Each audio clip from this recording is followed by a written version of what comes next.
बिस्मिल्लाहिर्रहमानिर्रहीम। अस्सलाम वालेकुम स्टूडेंट्स, आज हम लोग अपना MGT 211 का लेक्चर नंबर 10 करते हैं। फ्रेंचाइजिंग के बारे में हम लोग पढ़ेंगे। इतना इंटरेस्टिंग और बहुत ही आसान सा चैप्टर है, but this is also very important. इसमें से कुछ जो इंपॉर्टेंट डेफिनेशन है MCQs के हिसाब से वो भी मैं आप लोगों को बता दूंगी। ठीक है, इसको हम लोग फ्रेंचाइजिंग को डिफाइन कैसे करते हैं। ये एक एग्रीमेंट होता है दो पार्टीज के दरमियान, जिसमें एक पार्टी जो है ना कुछ राइट्स पास ऑन करती है, अपनी कंपनी के राइट्स पास ऑन करती है दूसरी पार्टी को। या हम लोग ऐसे भी इसको कर सकते हैं कि ये एक कॉन्ट्रैक्चुअल लाइसेंस होता है, यानी कि कॉन्ट्रैक्ट की बेस पे एक लाइसेंस दिया जाता है बंदे को, यानी कि फ्रेंचाइजर जो है ना वो जो लाइसेंस देता है दूसरे बंदे को, फ्रेंचाइजी को। ठीक है, अब इसमें जब वो लाइसेंस दे देते हैं ना, तो फ्रेंचाइजी के पास कौन कौन से राइट्स होते हैं। फ्रेंचाइजी के पास ये राइट होता है कि वो जो फ्रेंचाइजर की जो भी कंपनी है ना, उसका ट्रेडमार्क यूज कर सकता है, उसका नेम यूज कर सकता है, उसके सिस्टम्स, उसके मेथड्स, उनके जो रिसर्चेस वगैरह होती हैं वो सारे के सारा कुछ यूज कर सकता है।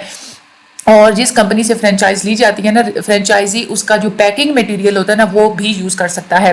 वीडियो को एंड तक देखिएगा, चैनल को सब्सक्राइब जरूर कीजिएगा, दूसरों को आगे शेयर भी जरूर कीजिएगा।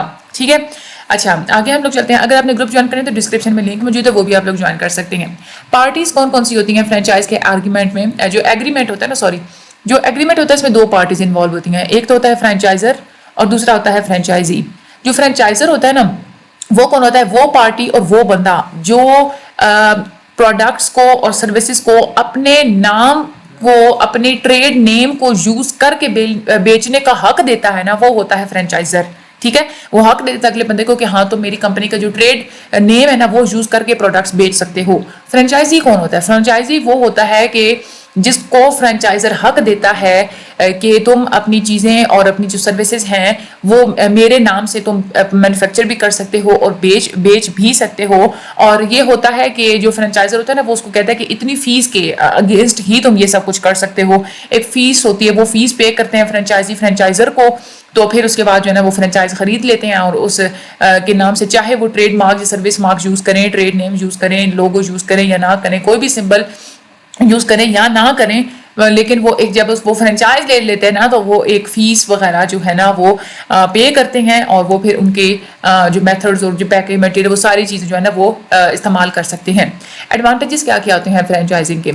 एक तो ये होता है कि जो फ्रेंचाइजर होता है ना उसको एक बड़ी अमाउंट में एक मनी मिल जाती है फ्रेंचाइजी से फीस के तौर पे, क्योंकि वो कहता है कि फीस दो और मेरा नेम यूज कर सकते हो तुम। फ्रेंचाइजी को ये फायदा होता है कि उसको एक बड़े बिजनेस तक रसाई हासिल हो जाती है। इसमें जो फ्रेंचाइज बिजनेस होता है ना इसका फेलियर रेट भी बहुत ज़्यादा कम होता है as compare to other businesses. ये भी आपके MCQs में आता है। जो फ्रेंचाइजी है ना वो जो पूरे दुनिया में जो फैले हुए जो बड़े बड़े ब्रांड्स होते हैं उनको यूज़ भी कर सकता है, उनको उनके प्रोसीजर्स को भी यूज़ कर सकता है। इसीलिए जो फेलियर रेट होता है ना वो बहुत कम होता है इस तरह के बिजनेस में। फ्रेंचाइजर जो होते हैं ना वो फिर फ्रेंचाइजी को बिजनेस के हर मामले में गाइडेंस वगैरह भी देते रहते हैं।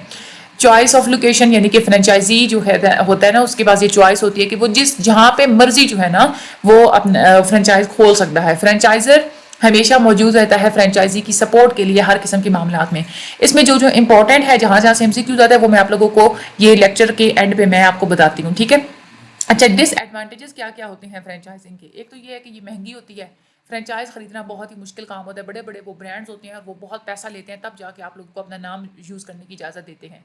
दूसरा ये भी इसमें डिसएडवांटेज होता है कि जो फ्रेंचाइजी होता है ना उसने हर साल फ्रेंचाइजर को एक जो है ना वो एक मखसूस तनासुब में प्रॉफिट जो है ना वो उनको देना होता है, प्रॉफिट में से कुछ हिस्सा फ्रेंचाइजर को देना होता है। तीसरा एक ये भी डिसएडवांटेज होता है कि जो फ्रेंचाइजर होता है ना वो बहुत ज़्यादा पाबंदियाँ लगाता है फ्रेंचाइजी के ऊपर। ठीक है, तो ये डिसएडवांटेजेस होते हैं। अच्छा आगे हम लोग ये देखते हैं कि आजकल बिजनेस में न्यू ट्रेंड्स भी आ चुके हैं। एक तो ये ई कॉमर्स और ई बिजनेस का ट्रेंड है न्यू, और दूसरा ये है कि वुमेन्स अब बिजनेस में आ गई, ये भी एक न्यू ट्रेंड है।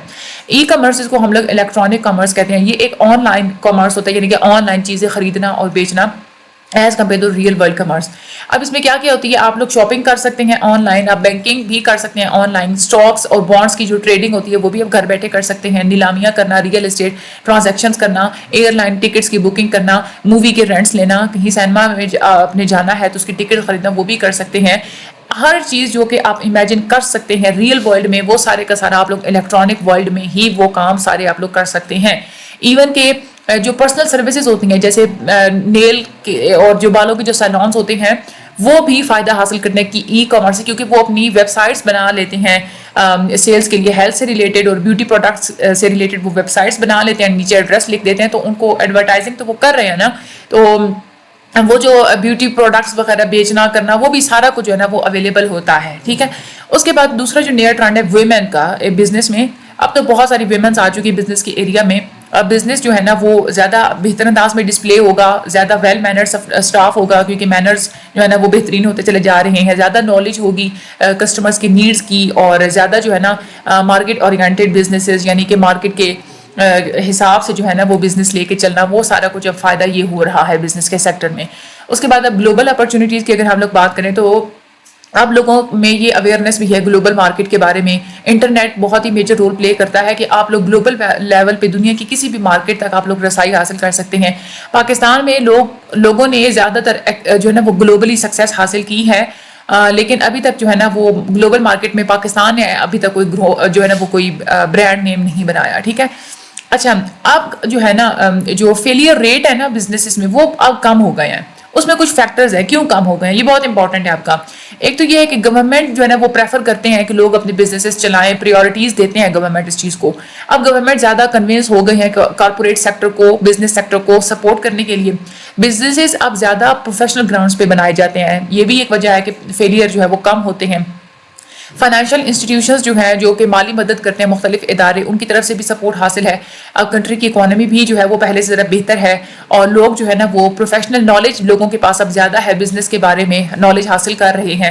گورنمنٹ نے مختلف قسم کے ٹریننگ سینٹرز بنائے ہیں تاکہ لوگوں کو ٹرین کیا جا سکے بزنس سے ریلیٹڈ اسکلز جو ہے نا ڈیولپمنٹ کرنے، اسکلز ڈیولپمنٹ کے لیے بھی گورنمنٹ کام کرتی ہے، اور مختلف انسٹیٹیوشنز بنائے گئے ہیں تاکہ انسانوں کے اندر مختلف جو صلاحیتیں ہیں ان کو ڈیولپ کیا جا سکے۔ تو اس وجہ سے یہ مین وجوہات ہے کہ جس کی وجہ سے فیلئر ریٹ جو ہے نا وہ کم ہے، ٹھیک ہے۔ آگے اب اس میں امپورٹنٹ کیا ہے، ایک تو یہ والی دونوں آپ کی جو ڈیفینیشنز ہے یہ بہت امپورٹنٹ ہے۔ رائٹس کون کون سے ہوتے ہیں فرینچائزی کے، یہ بہت امپورٹنٹ ہے، اس میں سے آپ لوگوں کی جو ہے نا وہ MCQs آتا ہے، ٹھیک ہے۔ اس کے بعد پارٹیز کون کون سی ہوتی ہیں، فرینچائزر اور فرینچائزی، اور فرینچائزر کون ہوتا ہے، فرینچائزی کون ہوتا ہے، یہ آپ لوگوں کو ڈفرینس پتہ ہونا چاہیے۔ ایڈوانٹیجز کون کون سے ہوتے ہیں فرینچائزنگ کے، یہ بھی آپ لوگوں نے سارے یاد کرنے ہیں۔ اچھا، ڈس ایڈوانٹیجز بھی اپنے یاد کرنے ہیں، اور نیو ٹرینڈز تو آپ لوگوں کو یاد کرنے کی ضرورت نہیں ہے کیونکہ آپ لوگوں کو پتہ ہے یہ سب کچھ، ٹھیک ہے، آپ لوگ خود سے بھی لکھ سکتے ہیں۔ گلوبل اپرچونیٹیز کو بھی آپ لوگوں نے رٹا مارنے کی ضرورت نہیں ہے۔ یہ جو ہے نا factors for failure, lower failure rate, یہ جو ہے نا یہ آپ لوگوں نے اچھے طریقے سے ان سارے فیکٹرز کو یاد کر لینا ہے، ٹھیک ہے۔ اوورآل ہمارے یہ لیکچر نمبر 10 تھا، چینل کو سبسکرائب کر دیجئے، لائک کر دیجئے، شیئر کر دیجئے، مجھے اپنی دعا میں ہمیشہ یاد رکھیے گا۔ Thank you so much and اللہ حافظ۔